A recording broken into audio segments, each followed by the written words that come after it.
আমাদের মাঝে একটা ধারণা আছে যে এশিয়া কাপে এখান থেকে শুধু ভারতকে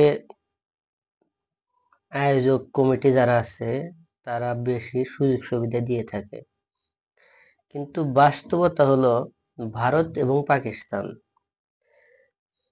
এই দুটো দলকেই এসএসসি থেকে সমান সুযোগ বা সুবিধা দিয়ে থাকে। তো সেটা কিভাবে, চলুন একটু বোঝার চেষ্টা করি। কিছু কিছু বিশেষজ্ঞ যারা আছে তাদের মতে এশিয়া কাপটা মূলত ভারত পাকিস্তানের একটা সিরিজের মতো। এখানে তারা সূচিটাকে এমন ভাবে সাজায় যেন ভারত পাকিস্তান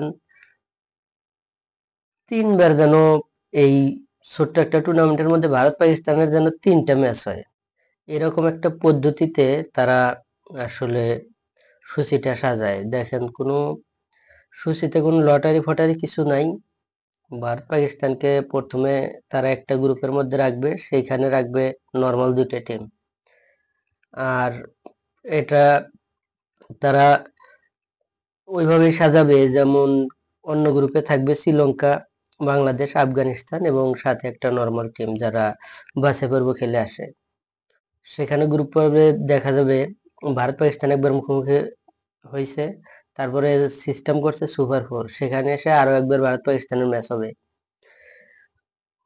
তারপরে তারা অনৈতিক একটা সুবিধা ভারত পাকিস্তানকে দেয়।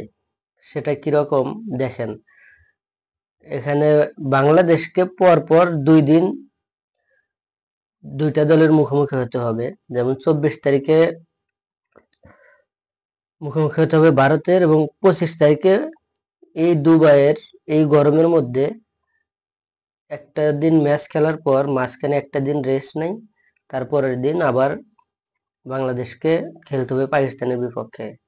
তার মানে এসিসি যারা এশিয়ান ক্রিকেট কাউন্সিলের যারা হর্তাকর্তা আছেন তারা খুব করে চায় যে ভারত পাকিস্তান একটা ফাইনাল এশিয়া কাপে হোক।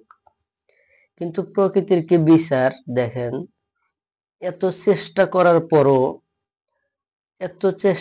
পরও কখনোই ভারত পাকিস্তানের একটা ফাইনাল ম্যাচ এশিয়া কাপে হয় নাই। তারা এতই চেষ্টা করছে কিন্তু কখনো হয় নাই। আশা করছি এবারও হবে না।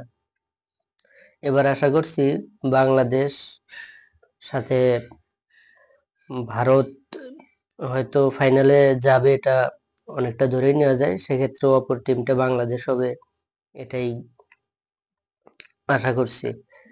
তো অনৈতিক সুবিধা তারা দুইটা দলই কিভাবে পেয়ে থাকে এই জিনিসটা আশা করছি সবাই বুঝতে পারছেন। তো ধন্যবাদ সবাইকে।